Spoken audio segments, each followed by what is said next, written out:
These instructions guide you through a 1-minute mindfulness meditation practice to be done anytime, any place.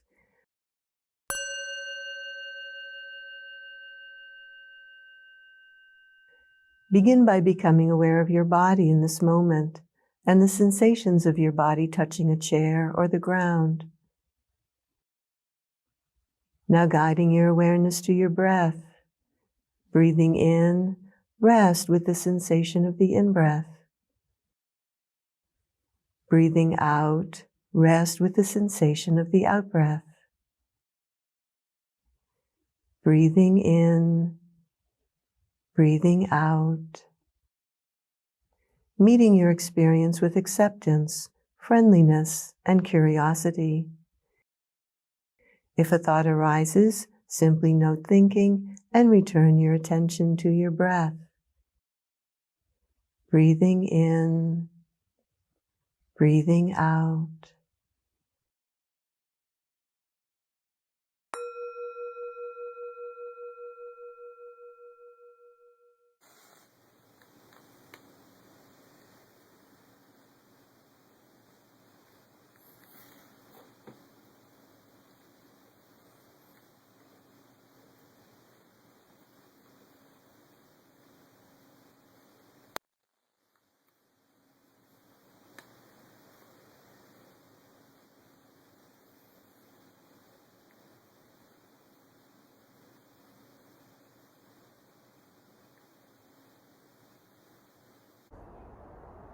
Good morning, everyone.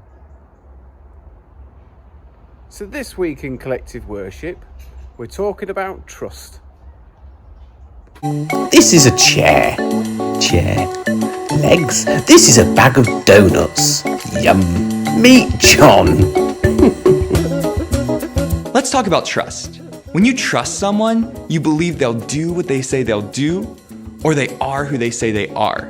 You trust or have faith that they're telling you the truth. Here's another example of trust. I've had this chair for a really long time.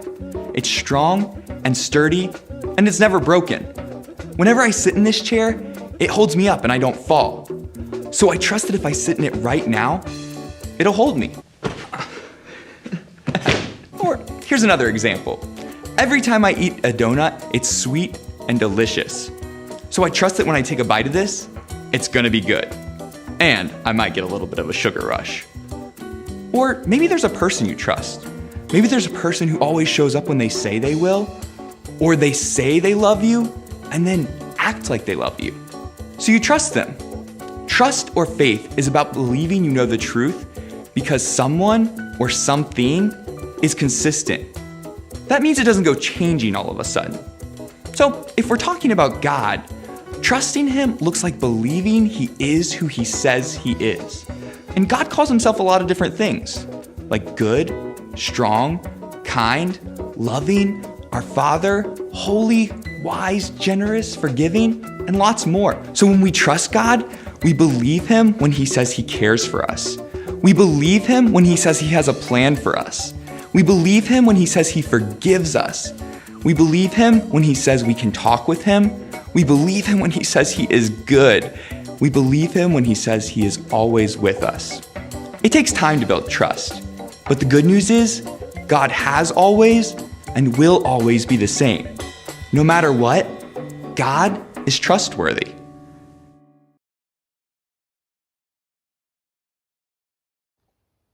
Thanks, John. That was John. Yesterday in Collective Worship, we talked together about trusting in the process. And remember, we talked about how when you were a baby, you didn't just get up and walk. And those of you who are learning how to ride a bike, you didn't just get on the bike and rode it straight away. It takes time and it takes practice. It's quite a learning journey to get to the end. There's going to be times where you wobble, where you feel unsure. There's going to be times when you fall. There will be times where you find it difficult. But it's important to have that I can do it attitude inside you. Because when things get tough and you feel the squeeze on the outside, whatever's inside will come out. And if you think, I can do it, that's what comes out. You can do it. But equally, if you think, I can't do it, you're right, you can't do it. So choose to think, I can. Some of you may have a Rubik Cube at home. Solvey, solvey, solvey. Ooh, twisty, twisty, solvey. Now, when I was little, I had a Rubik Magic. And what you had to do was you had to link these individual rings and combine them. Back in 1986, when I got this, there was no internet where I could learn how to do this. I couldn't watch videos and tutorials to find out how you take these 3 individual rings and combine them into 3 linked rings. There wasn't anything. I never even got any instructions on how to do it. I just had to figure it out. And it took a long time. It was something I managed to do. It took a lot of practice. But because I've learnt it, it means I can still do it now.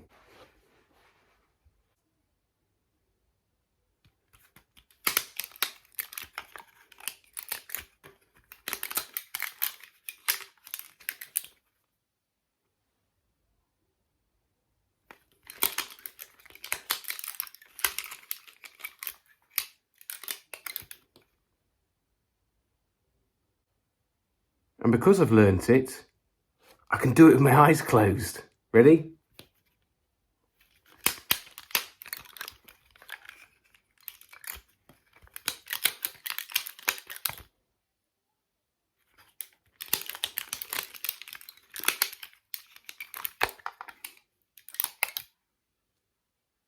Yay! Trust in the process. Here's the story of Job from the Bible. Job trusts God. About the time that Abraham lived, there was a man named Job. He was a good person who was kind to others. Job also respected God and desired to obey him rather than sin. Job had 7 sons and 3 daughters and loved each one of them very much. Job was a very rich person. He owned 7,000 sheep, 3,000 camels, 500 oxen, and 500 donkeys. These animals helped him farm his land and trade his goods for other goods from faraway lands. Job also had many workers who took care of his animals and crops. Because of all his wealth, Job was the greatest person in his part of the world. Job's children enjoyed spending time together, so they would get together often to celebrate special days, like birthdays. Their celebrations involved big feasts and a good time together. Job wanted his children to honor God with their lives, so he would make a sacrifice to God the morning after the feasts, just in case one of his children had sinned. Job didn't want any sin to come between his children and God. One day, while the angels were presenting themselves to God, Satan came too. God asked Satan, "Where have you been?" Satan answered, "Traveling the earth back and forth." God said, "Have you considered my servant Job? There is no one like him on the earth, a man who treats others kindly, respects me, and hates evil." "Does Job fear you for nothing?" Satan replied. "Have you not kept bad things from happening to him, his family, and all his goods? You have blessed his hard work by allowing him to increase his possessions. Why wouldn't he obey you? But now, take away what he has and see how he reacts. I think he will curse you to your face." Then God said, "Okay, Satan, all that he has I will let you take from him. Only do not touch his body." Then Satan left to trouble Job. Later, a messenger came running up to Job and said, "The Sabaeans stole your oxen and donkeys and killed your servants. I'm the only one who escaped." Then another servant came to Job and said, "Lightning struck your sheep and the servants watching them, and I'm the only one who survived." Then yet another servant ran up and said, "3 raiding parties of Chaldeans stole your camels and killed your servants, and I'm the only one who escaped." Still another servant hurried up to Job and said, A strong wind struck the house where your sons and daughters were feasting, killing them all. I'm the only one who survived." Then Job stood up, tore his robe, shaved his head, fell to the ground, and worshiped God. He said, "I didn't have anything when I came into this world, and I can't take anything with me when I die. The Lord gave me a lot, and the Lord has taken it away.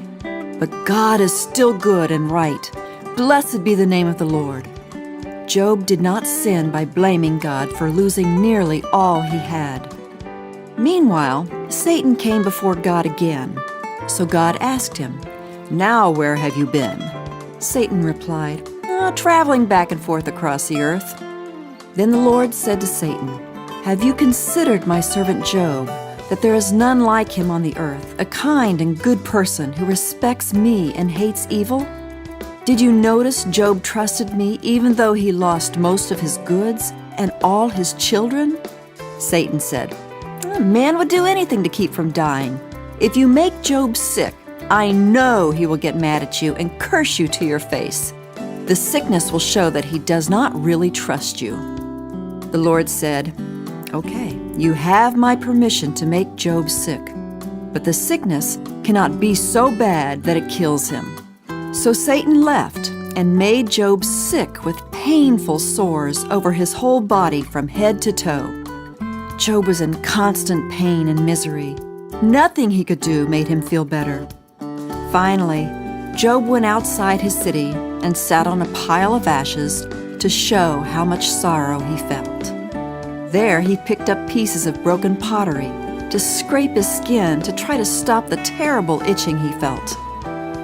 Job's wife blamed God for her husband's problems. She came to Job and asked, "Do you still trust God? Curse him for allowing all these bad things to happen to you, and then die. Your life isn't worth living anymore." But Job said to his wife, "What you are telling me to do is foolish. Should we accept good things from God and not bad?" While Job sat on the ash pile scraping his sores, he did not say a single bad word against God. He believed that God is always good and always does what is right. We can trust God too. No matter what happens to us, God is always good.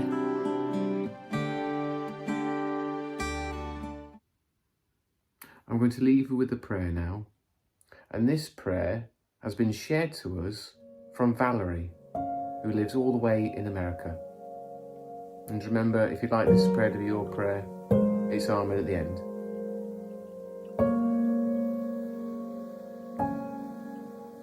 A Prayer for Trust by Ron Moore. Trust in the Lord with all your heart, and lean not on your own understanding. Proverbs 3:5. On one hand, we know that God's promises are true. On the other hand, we know that our challenges are real. Sometimes it's so hard to see how these two things can work together. That's what the psalmist was struggling with in this portion of his writing. God had promised that King David's line would last as long as the heavens endure. God said, "I will maintain my love to him forever, and my covenant with him will never fail." However, here it seemed that God had rejected and renounced the promise. Enemies had come and reduced his strongholds to ruins. How could God's promised faithfulness to his people be possible when it seemed that God had not supported them when they needed him most? This apparent conflict is something we still struggle with today. When illness strikes, discouragement hits, the unwanted divorce occurs, the job goes away, we have to make a move. Again. We wonder if God has not supported us in our battles. Let's be honest, some days it may feel like that, but God never leaves us. He is always at work behind the scenes, weaving a beautiful masterpiece. Someday it will all make sense. Today we continue to trust in the midst of our questions. Someday it will all make sense. Today we continue to trust in the midst of our questions. Father, sometimes it does feel that you have left us in the battle. We know that you are with us, but so are our feelings of aloneness. The enemy seems to be taking ground. Our crying out to you seems to go unanswered. We know you are at work, but help us trust you in the midst of our questions. In Jesus' name, amen.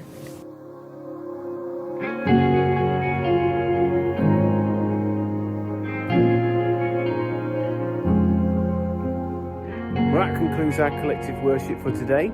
Remember, work hard, be kind, look after yourselves, and I'll see you around school.